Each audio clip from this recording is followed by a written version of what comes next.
Super experience starts literally almost like birth. I grew up in Belle Plaine, and it turns out the people who started Excelsior Anderson, the second iteration of it, are from Belle Plaine. And I was a motorcycle guy. I had Harleys, and I felt like not obligated, but kind of certainly interested in having an Excelsior Anderson because it's in Belle Plaine. I wasn't living in Belle Plaine at the time. I left Belle Plaine in 1980, and I was, I think at the time, living in Minneapolis. I had heard about it, and it wasn't that I was following it. I just kind of heard about it by happenstance more than anything else, like because they were introducing it. I remember it was at the World of Wheels car show, which was in St. Paul at the time, and then the Minneapolis motorcycle show, they weren't there, and people give them a hard time for it, but they made a good judgment about moving into St. Paul and having a World of Wheels because they get a lot of great advertising stuff. So I went there and I looked at them, I gotta have it, I have to have one. So that's how I heard about it more than anything. I wasn't really into the motorcycle magazines. I wasn't into following I had one. Let's be honest.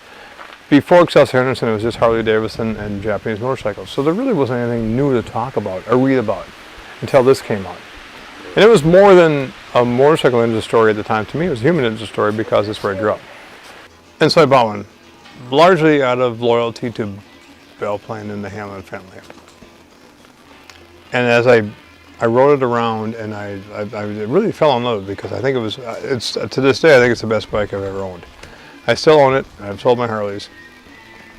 And I love the fact that nobody else knew what it was and it was different.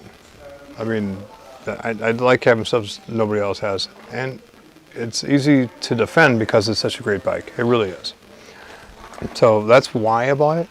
Why I keep it is more than anything because of the people I've met through it. And you can say there's the people who are just curious about it and they become kind of attached to it and they want to know more and more about it.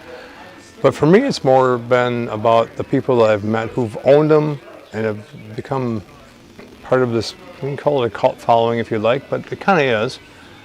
I call it more of a brotherhood, sisterhood, a family.